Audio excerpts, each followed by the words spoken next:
Hello അസ്സാം വലൈക്കും. എടാ, നമ്മുടെ +1 അറബി പരീക്ഷയിൽ എന്തായാലും വരാൻ സാധ്യതയുള്ളൊരു ചോദ്യമാണെന്ത്, ഫിക്രത്തുൽ മർക്കസിയ. എന്താ ഫിക്രത്തുൽ മർക്കസിയ എന്ന് പറഞ്ഞാൽ, ഒരു കവിത തന്നിട്ട് ആ കവിതനെ കുറിച്ചിട്ട് നമ്മൾ അതിനാശയം എഴുതാൻ വേണ്ടി പറയും. ഓക്കെ, അപ്പോൾ ഈ ആശയം നോട്ട് നോക്കി പഠിച്ചു പോയ ആളുകൾക്ക് അങ്ങനെ എഴുതാം. ഇനി അത് വലിയ പഠിക്കില്ലെങ്കിൽ അത് ഈസി ആയിട്ട് എങ്ങനെ എഴുതാമെന്ന് പറയാൻ പോകണം കേട്ടോ. അതിന് മുമ്പ് നമുക്ക് പറയാനുള്ളത് വെച്ചാൽ, ഇതിവിടെ കൊടുത്ത പേരെന്താണ്, അൽ ഫിക്രത്തു അൽ മർക്കസിയ എന്നല്ലേ, അൽ ഫിക്രത്തു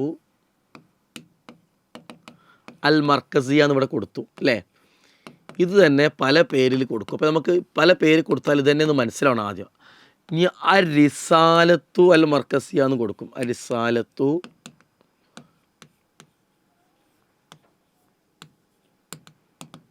റിസാലത്തുൽ മർക്കസിയ എന്ന് കൊടുക്കും. ചിലപ്പോൾ അൽ മഅന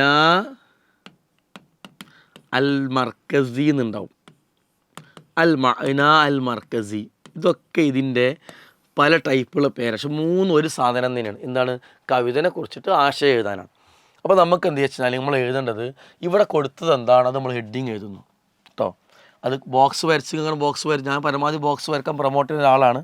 ബോക്സ് വരക്കുമ്പോൾ നമുക്ക് കുറച്ച് എഴുതിയാൽ കുറേ തോന്നും. അപ്പോൾ നമ്മൾ എന്ത് ചെയ്യുന്നു, ഈ ക്വസ്റ്റ്യനിൽ ഇതിൽ ഏതാണോ കൊടുക്കുന്നത് എഴുതുക. അൽ ഫിക്രത്തു അൽ മർക്കസിയ, ഫിക്രത്തുൽ മർക്കസിയ നമ്മൾ എന്ത് ചെയ്തു, ഹെഡിങ് എഴുതി. ഇനി നമുക്ക് കോമൺ ആയിക്കൊണ്ട് ഒരു ഇതെങ്ങനെ തുടങ്ങാൻ വെച്ചാൽ, ഇവിടെ 2 വരി കവിതയാണല്ലോ. അപ്പോൾ പിന്നെ നമ്മളിങ്ങനെ തുടങ്ങാം. ആദിഹി സുത്തൂറുൻ, ഈ വരികൾ സത്തുറു, ആദാ സത്തുറു നിങ്ങൾക്ക് എഴുതാം കേട്ടോ. ആദി സുത്തൂറുൻ ജമീലത്തുൻ ജിദ്ദൻ, ഇത് വളരെ മനോഹരമായ വരികളാണ്. ഓക്കെ,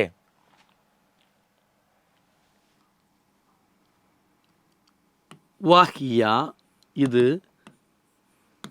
മിൻ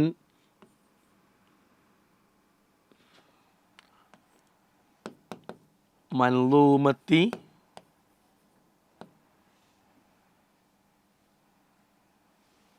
മൻലൂം കൊടുക്കാം നമുക്ക്. വഹിയ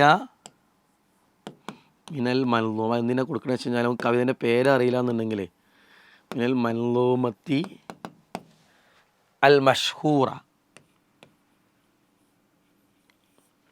ഇതൊരു ഫേമസ് ആയ കവിതയിലെ വരികളാണ്.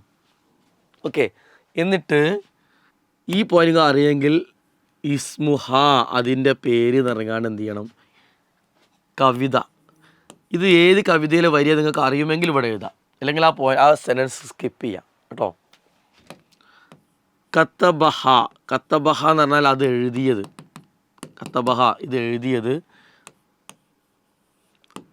അഷ്ശായിറു അൽ മഷ്ഹൂർ, പ്രസിദ്ധനായ ഒരു കവിയാണ് ഇത് എഴുതിയിട്ടുള്ളത്. വഹുവ എന്ന് പറഞ്ഞാണ്ട് കവിൻ്റെ പേര് എഴുതാം. ഇനി ഷായർ മഷ്ഹൂർ എന്ന് പറഞ്ഞാൽ വഹു വലിയ ഡയറക്റ്റ് കവിൻ്റെ പേര് എഴുതാം. ഓക്കെ, ഷായർ മഷ്ഹൂർ, വഹുവ ഒഴിവാക്കിയാൽ മതി, പക്ഷേ ഇതുണ്ടാവും, വഹുവ വേണ്ട. ഓക്കെ, മഷ്ഹൂർ എന്ന് പറഞ്ഞാണ്ട് നിങ്ങൾ എന്ത് ചെയ്യുക,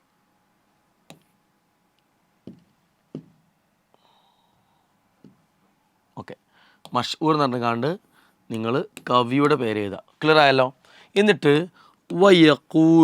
യഖൂലു പറയുന്നു, പലതും ഇവിടെ എഴുതണം. യഖൂലു, യുബയ്യിനു, യുഷാത്തിറു, യുഹാത്തബു, ഇങ്ങനെ പലതും എഴുതുക. ഏറ്റവും എളുപ്പമുള്ള വാക്ക് യഖൂലു പറയുന്നു. അഷ്ശായിറു കവി പറയുന്നു. ഫി ഹാദിഹി സുത്തൂർ, ഈ വരികളിൽ കവി പറയുന്നു എന്ന് പറഞ്ഞുകൊണ്ട് നമ്മൾ എന്ത് ചെയ്യുക, കവിതയിലെ വരികൾ എഴുതാം. വരികൾ ഒന്നെങ്കിൽ ഇത് എഴുതാം, നിങ്ങൾക്ക് ഇതിനെ സെൻറ്റൻസ് ആക്കി മാറ്റാൻ പറ്റുമോ അങ്ങനെ എഴുതാം. ഏറ്റവും നല്ലത് ഇതിനെ സെൻറ്റൻസായി എക്സ്പ്ലെയിൻ ചെയ്യാണ് ചെയ്യേണ്ടത്. അത് എക്സ്പ്ലെയിൻ ചെയ്യാൻ അറിയില്ല എന്നുണ്ടെങ്കിൽ ഇത് ഇതേപോലെ എടുത്ത് എഴുതിയാൽ തന്നെ എന്തായി, ഇത് എല്ലാ ഏത് കവിതനെ കുറിച്ചിട്ട് ഏത് ലൈൻ തന്നിട്ട് നിങ്ങൾ ഫിക്രത്തുൽ മർക്കസി ചോദിച്ചാലും ഇതേ മെത്തേഡിൽ നിങ്ങൾക്ക് എന്ത് ചെയ്യാൻ പറ്റും, എഴുതാൻ പറ്റും. ക്ലിയർ ആയല്ലോ. അപ്പോൾ ഇത് മനസ്സിലാക്കുക. ഷുവർ ക്വസ്റ്റ്യൻ ആണ്, എന്തായാലും വരും. 4 മാർക്ക് ഉറപ്പിക്കാൻ പറ്റുന്ന ക്വസ്റ്റ്യൻ ആണ്. എഴുതാം. അസ്സലാമു അലൈക്കും.